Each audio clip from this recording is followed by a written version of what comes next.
I am Jim Collison and live from our home studios. This is Gallup's Theme Thursday, Season 6, recorded on July 23rd, 2020.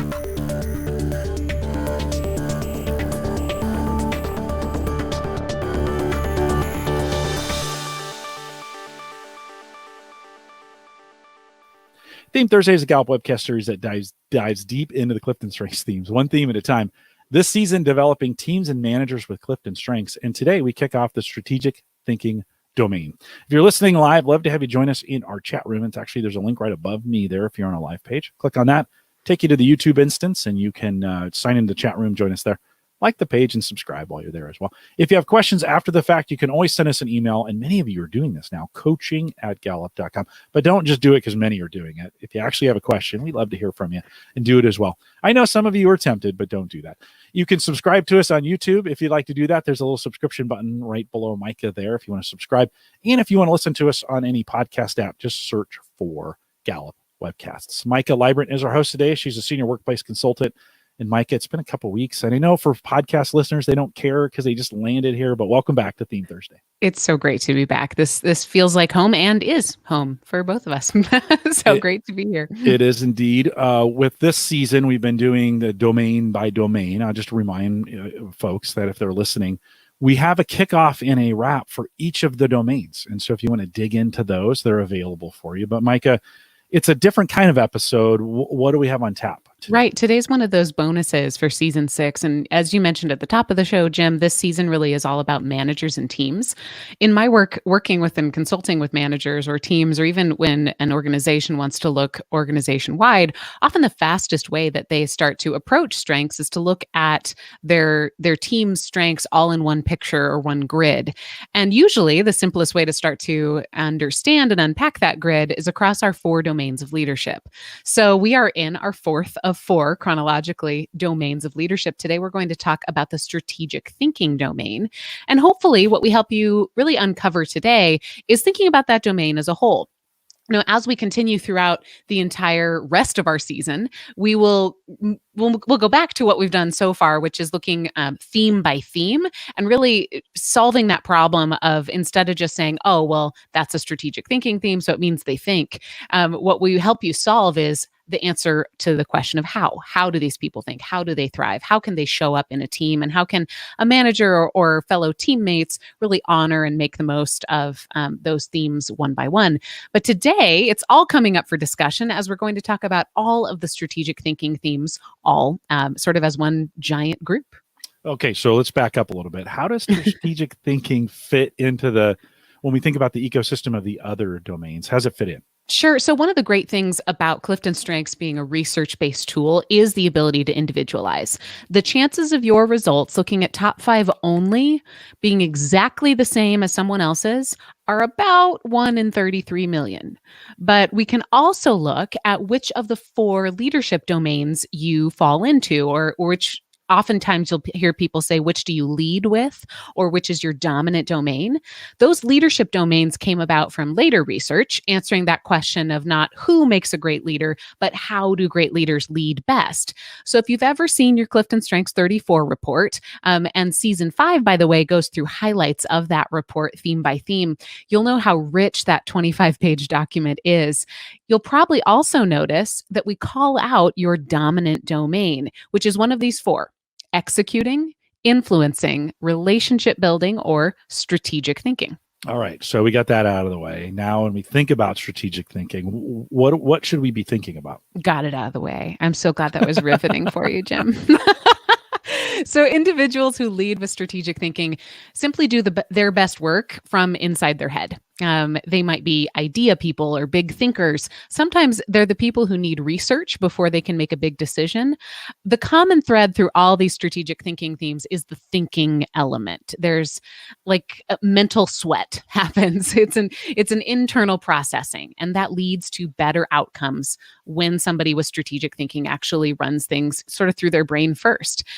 Better outcomes for them and better outcomes for the people that they lead. I think it can be easy to look at these 4 domains, especially if you haven't done your homework, and mistakenly assign a hierarchy to them. I'll work with leaders all the time who say, well, I'm never going to move up in the chain of command if I don't have strategic thinking. And I want to caution you, because if you even just pick up Strengths-Based Leadership, a great Gallup book, you'll understand that these 4 domains aren't to say one is better than the other, and they're definitely not to say you need all 4 in order to be effective. They're meant to say, hey, this is what's different about strengths-based development and strengths-based leadership, is it's not just asking you to replicate how previous people have been successful. It's admitting that your greatest potential, your best resource, is to lead in the way that's truest to you, and that you can be better as long as you're aligned to who you really are. Just because you default to strategic thinking does not mean you are the smartest one in the room. Or if you lead with executing, it doesn't mean you're better taking orders from somebody else. Strategic thinking offers something that the other domains do not. And to summarize what that is, I'd say it's mental exploration of something unseen. Now, what could be? What has been? What detail have we not yet explored? Those are all very different things. They all kind of fall into the strategic thinking bucket. They absorb, they analyze, they dream.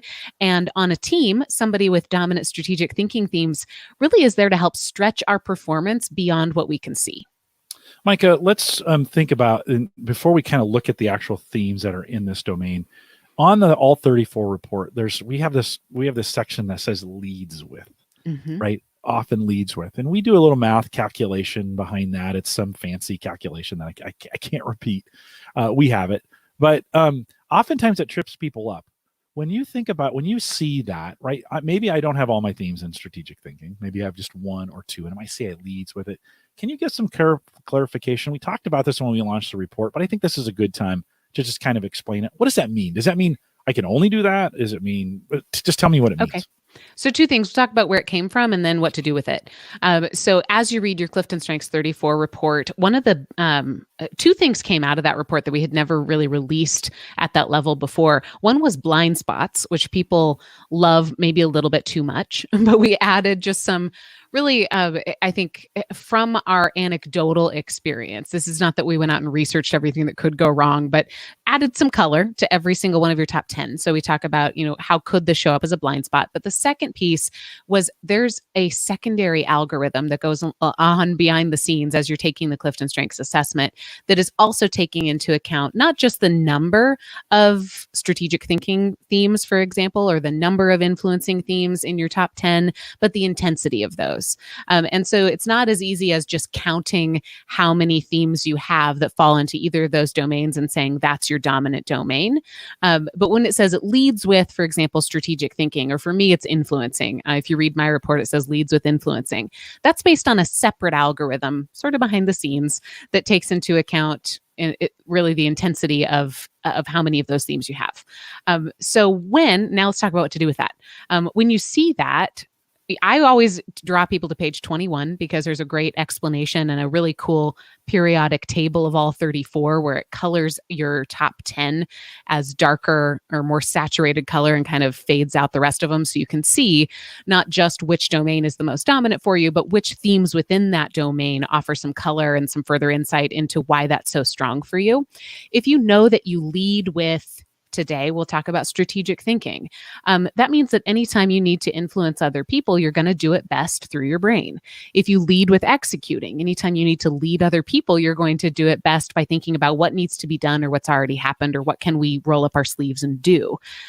So I think it has a huge element toward leadership. In fact, that's where a lot of the research came from. It was not just an attempt to simplify 34 themes into 4 categories. It was to answer that question of what do we know about great leaders? Do they have specific themes in common? The answer is no. What they do have in common is that they know who they are and that they amplify that. So when you see the first page or the additional information starting on page 21, really what that's helping you understand is if I get the pleasure of working on a team and I legitimately do not have to be playing every single role in the organization, then you've got the opportunity to really be strengths-based. If you're a solopreneur and you are wearing all the hats, you have to do things that are not going to be 100% in your wheelhouse. But in partnership or on a team, if you get the chance to lean in even farther to where your brain naturally defaults to, that's where you're going to get a whole lot of clues toward how you can orient the way that you attack a situation, the way that you think about a challenge, the way that you prepare for a meeting, the way that you ask for help, the way that you offer support to other people. If you can orient that to one of your domains, that's probably the simplest and first step at trying to, I think, live in a way that's more aligned with who you are. And hopefully it's easier. Definitely you'll see better results. That's super helpful, Micah, because I get that question a lot in that section of the report. For folks who've only have their top 5 available, and they go, oh, wait a minute, there's an all 34 report. There is one available. You can purchase an upgrade, apply that to your account, and that unlocks that report and makes that available. We actually spent all of season 5 talking about it. So we've actually created a webcast series, podcast series, all for you at this point, all available. Yeah. So I talked about page 21. Page 20 is an entire introduction to that. So if you didn't follow what I was just saying, you can read it on your report. You can also grab a coach who can help you make sense of this, because we are talking about, I think, some pretty detailed ideas and some different abstract ways of considering talent that you may not have heard before. So don't feel like you have to do it alone. We've got CliftonStrengths Gallup certified coaches all around the globe who are ready to help you. We do indeed. Okay, let's dig in on the details. Which themes are a part of this domain? Yeah, you can find out more about this on that report or in the book Strengths-Based Leadership, where we talk about those 4 domains quite a bit. But there are 8 themes in the strategic thinking domain: analytical, context, futuristic, ideation, input, intellection, learner, and strategic. Every single one of these themes is going to think, dream, analyze, and process slightly differently. And we'll explore that in detail, theme by theme, over the next few weeks. While you probably cannot tell people you're smart just because you lead with thinking themes, you can find a common thread throughout these talent themes. And I think in general, no matter what the talent theme is, it's always a good habit to ask, how does this bring value? I think that's probably also a nod to one of our guiding principles: lead with positive intent. Strategic thinking themes provide value by weaving a mental net around what the work that a team is doing. So that net might be made up of ideas, of insight, of context that without the strategic thinking person there really can't be seen, but they can, when they are there, they can be felt as an additional value. Maybe that net is of perspective even. Sometimes this net adds certainty. So I think about analytical offering certainty by noticing and seeking proof, truth, data. Context offers certainty in a different way. Their certainty, it comes about by having this constant curiosity of what's happened before and an awareness of how those fall into a timeline. Intellection provides a thoughtful approach to evaluating a situation. They provide certainty through deep exploration.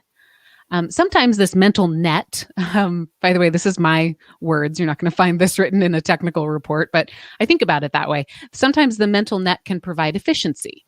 For example, in strategic quickly discards patterns that just don't add up and leads to a plan that quickly makes the most of the commonalities that the team is facing. Or I think about strategic also as conceptual or theme-based thinking. Input, in a similar way, can provide efficiency, constantly absorbing information, constantly gathering evidence. And when you need an idea, somebody with input on your team has probably already done the idea gathering. So that part's already solved for you. Another thing that this mental net can add is creativity.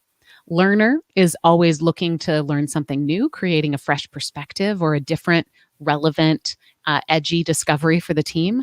Ideation brings solutions that have never been thought of before. Or I think ideation can juxtapose insight from one context to another, both getting to creativity, but doing it in different ways.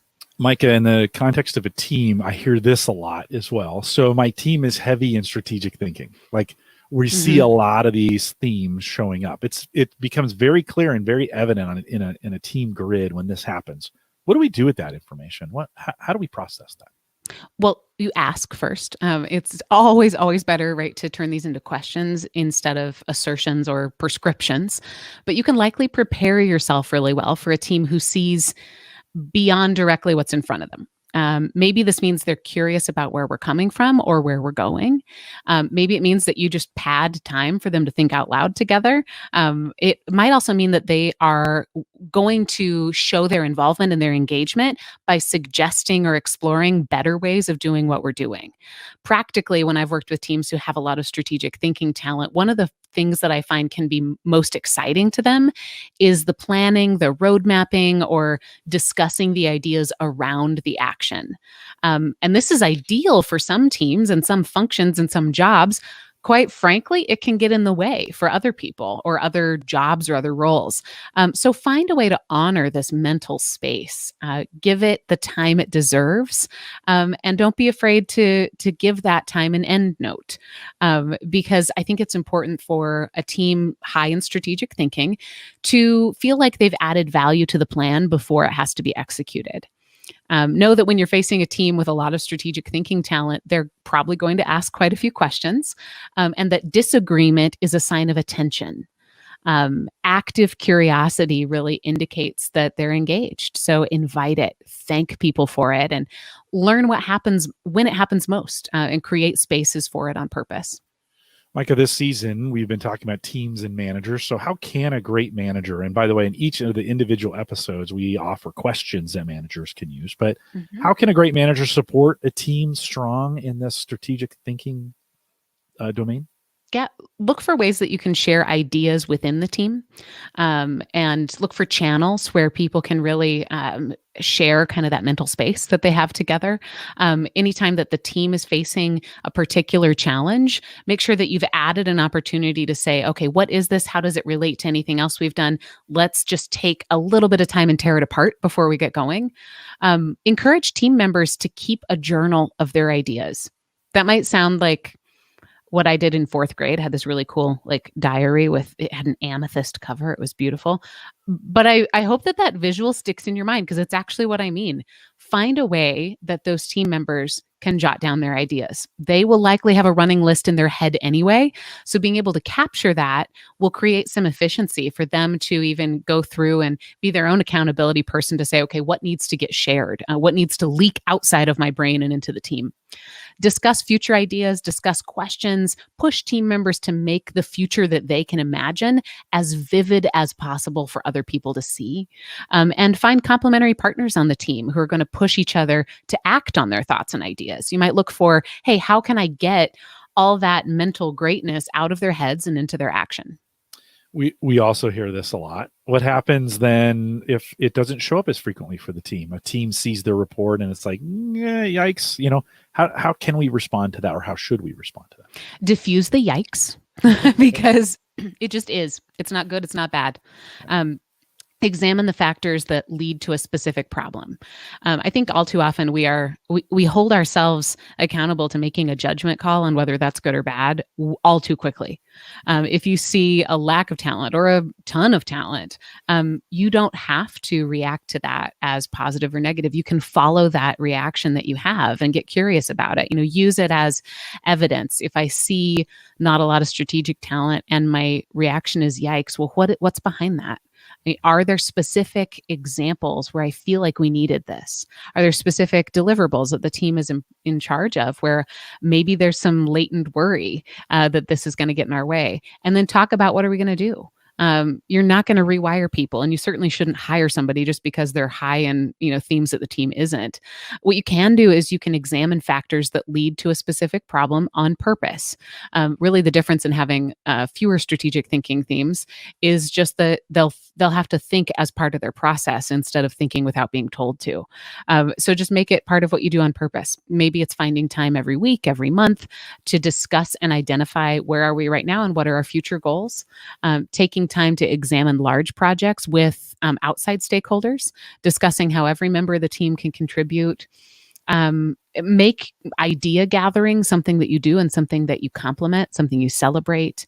And then you might also consider having the team end their meetings with a shared understanding of all right, what are our next steps? Who's responsible? And what kind of impact is that going to have?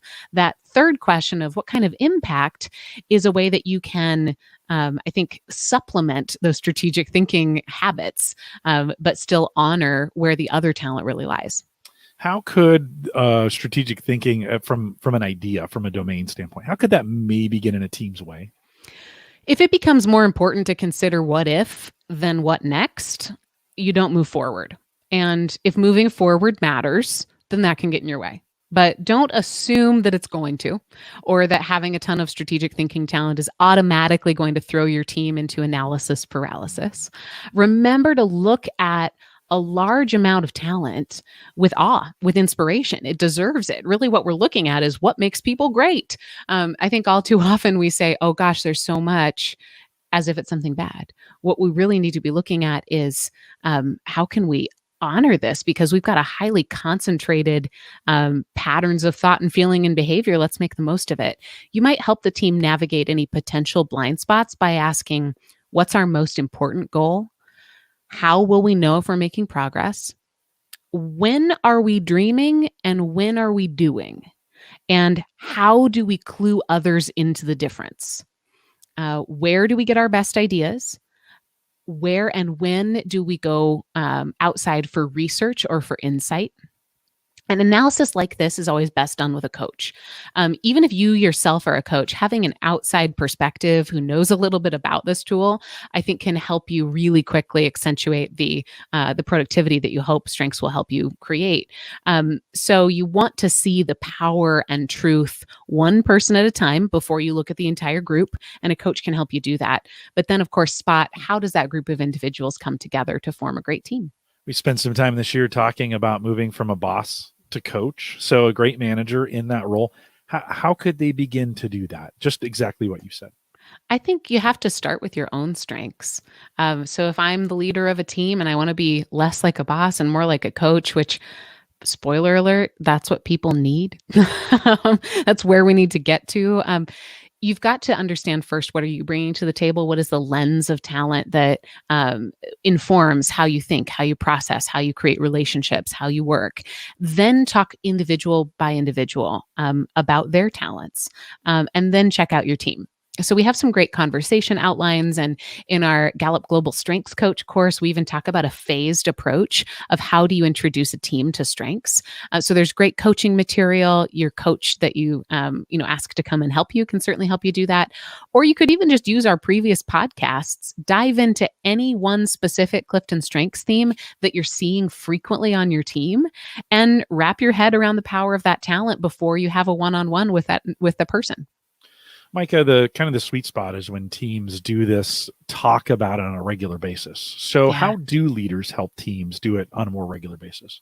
Yeah, I think it's that you've got to have some kind of accountability to ask yourself that first.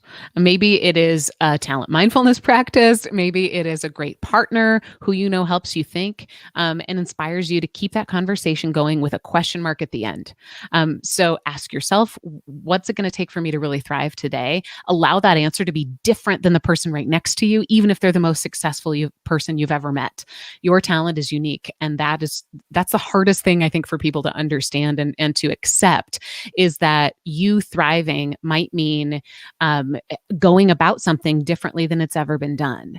It means paying attention when you're in flow. It means paying attention when you lose track of time. It means when you've had a great day, you don't just celebrate, you get curious about what made it great, and then you keep asking people that. So instead of saying, how are you doing? To somebody with strategic thinking, for example, you might say, what's been on your mind? What are you discovering? What have you wondered about lately? What do you think the rest of our team needs to do? What should we be considering? That can be just a quick connect. We know that conversations matter. In fact, having frequent person-driven conversations rather than calendar-driven ones, and making them kind of formally happen because we should, might be the single smartest engagement decision that a manager can make. If you want to learn how to leverage the strengths of the people on your team, just start by getting to know the people on the team. Yeah, and we know that oftentimes these engagements work best when they're led.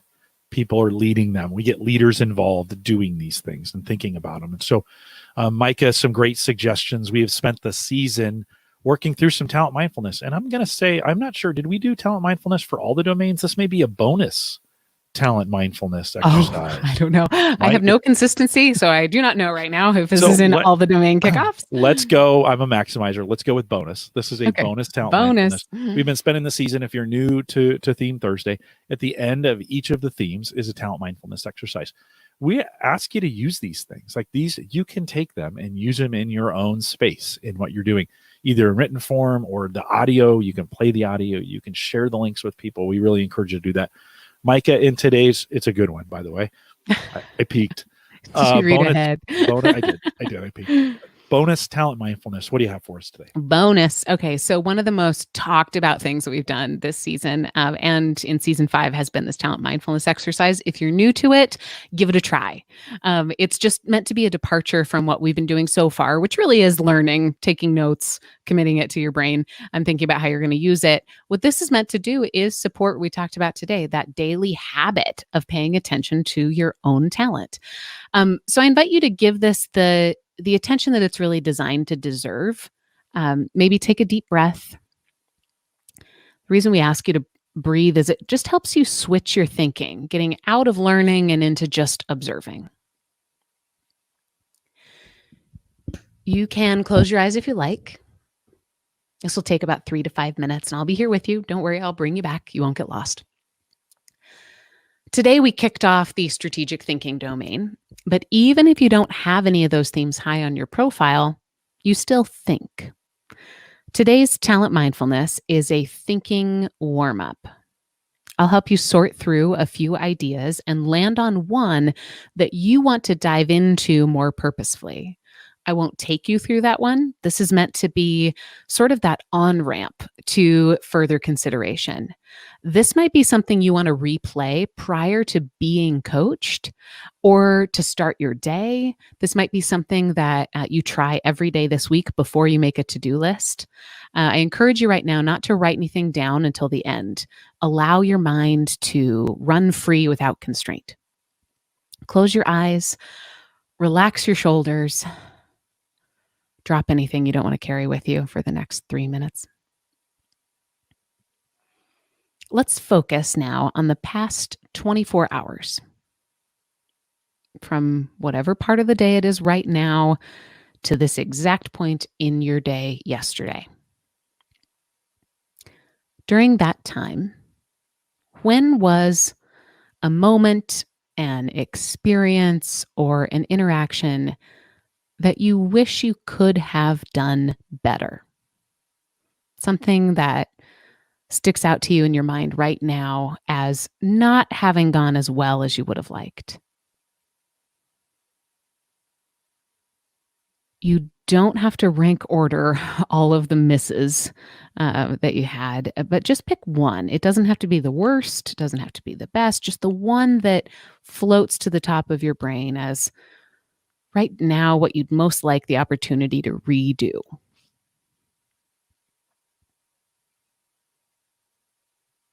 Maybe this is a time you were frustrated. Something that comes to mind. All right. With that moment in mind, 2 questions. Who was involved? And what did you feel? Now, without changing or editing the reality of that interaction, I invite you to imagine scoop up that moment, and carry it to your desk or your table or a place that you can work on it. Set that moment out in a space in front of you. And before you dive into it and really dissect that interaction, just consider 2 more questions. First, what will be the end or the outcome of a successful redo for this moment?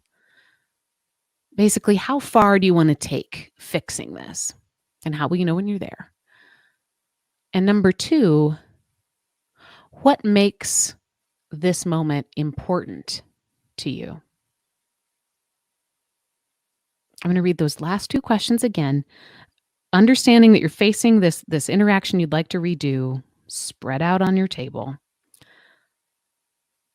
How are you going to know you've successfully redone it?